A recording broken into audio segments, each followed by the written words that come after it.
Yo, yo, yo. Hope you guys are all having a wonderful day. Welcome on in to Michael's Mind, Philly Sports Pod, where we deliver daily Sixers news, rumors, trades, you name it, I got it.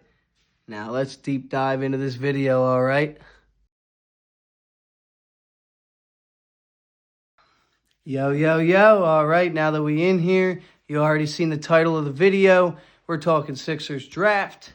All right, so here's the deal. I'm going to get right into it. No messing around. Number one option for me. This is the biggest deal. This is what I have been wanting since college, or not since college, realistically. I mean, I've been wanting Ace Bailey. I've been a big fan of him, and it was just not a realistic thing until Sixers shot up to number 3. When it happened, oh my gosh, I was ecstatic. But yeah, so like here's the deal with Ace Bailey. So many people out there are so low on him because of the Rutgers season. I know you've already seen all of the videos and stuff from other content creators about that. So we don't need to dive into that. What I will say about him is I don't know why Dylan Harper doesn't catch any of the flack that Ace Bailey catches for Rutgers' underperforming season. When you really look at it, like, Dylan Harper was the primary ball handler. He really ran the offense. And in my opinion, you go through and you look at some of the really nice games out of Ace Bailey. I mean, some of them were against some, lower ranked college teams, but some of the games he had against, higher ranked college teams, I mean, he was hitting big shots. A lot of the shots that he even takes, just not even when he's on fire, but he takes a lot of contested shots. I mean, we're talking like maybe 2 dribble, bang, shoot, no dribble, shoot. And a lot of those are just split-gack swishes. I love the kid. I don't know how, you could be so low on somebody who is 18 years old.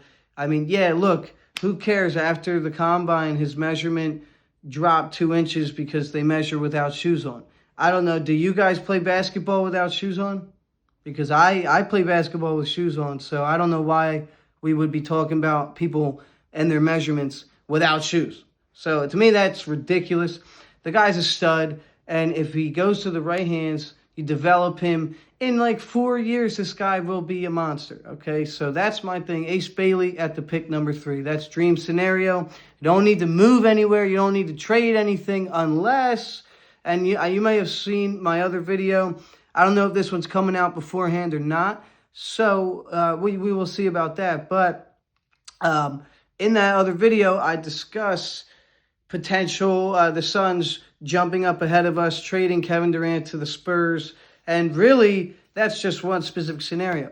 There are tons of teams who could jump us to get to number 2 because really, I don't think the Spurs are staying at number 2. I think they really want to trade out of there. They have De'Aaron Fox.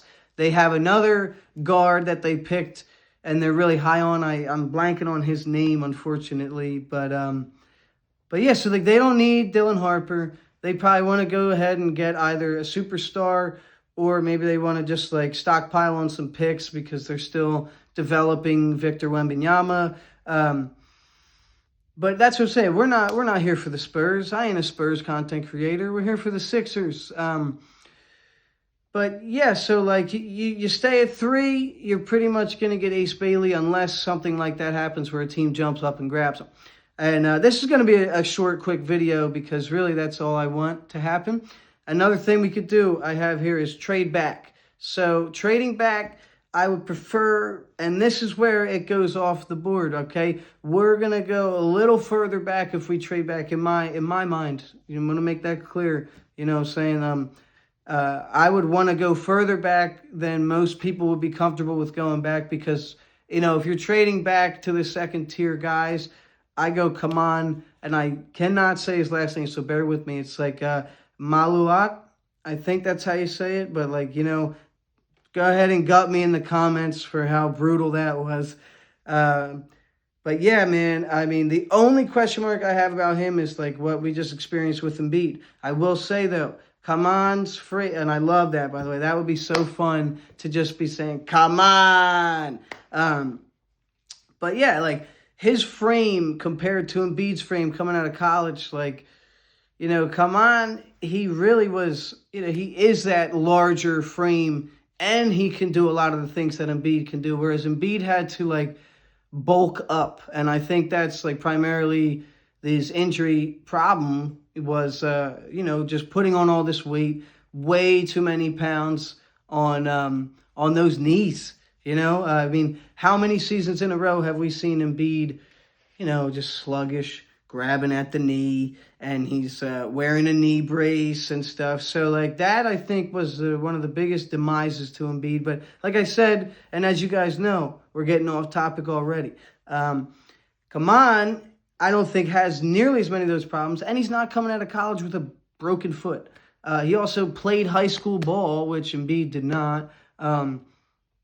And that's not entirely important, to be honest with you. Like, that's not something crazy. However, love, come on, if we're going to trade back, which that sounds a little suspect.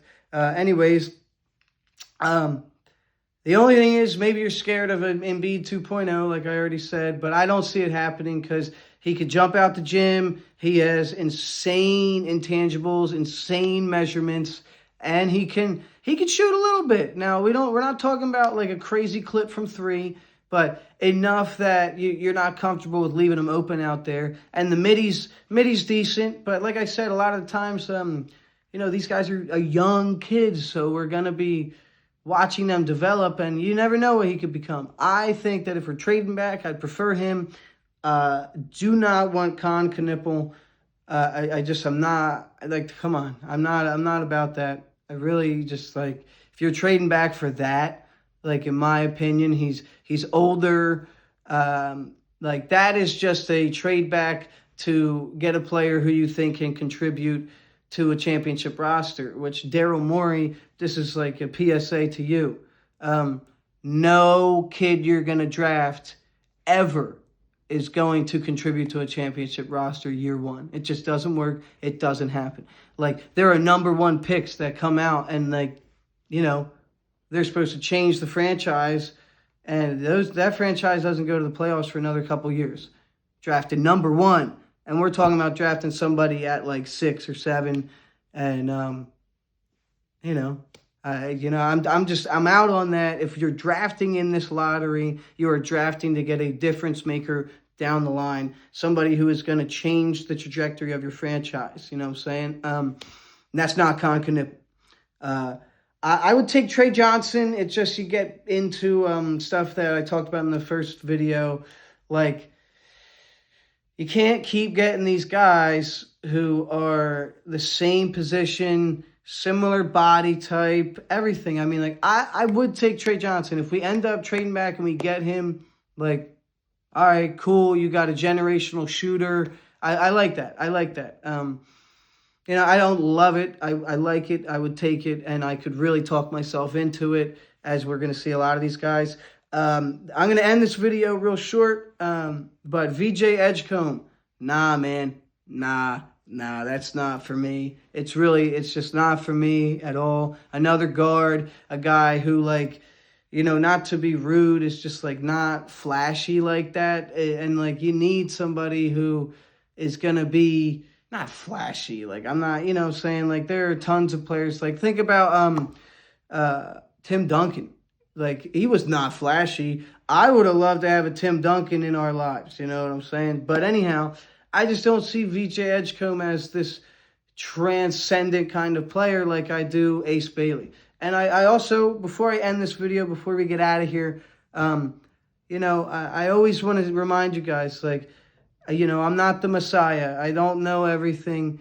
I really, like, nobody knows about these kids. They're kids. They got to develop. And a lot of times, even if you think somebody is the best in the world, if they go to the wrong situation, they're not going to pan out. So that's another thing. Right before I end, I want to go back to Ace Bailey, because I really see the Sixers as one of the best landing spots for him, for his developmental process. he fits in a role where he's not asked to do the things that he was asked to do in Rutgers, where he has to put up insane amount of shots, and he has to be the guy alongside of Dylan Harper. And just real quick too, that roster, man, maybe I could have even played on that Rutgers roster. Like, yikes. But that's what I'm saying. He's coming into an NBA roster where he is going to be coming off the bench 9 times out of 10. And when PG, Paul George, Pinky P, when he's not inevitable, this is just going to happen. I want to put that out there. Paul George will miss games. And when he does, bang, you put Ace Bailey out there, give him them starter minutes and see what happens. All right. Now go ahead, let me know what you feel in the comments. Let me get a like, subscribe. It would mean the world to me. And yeah, you guys have a great rest of your day. Peace.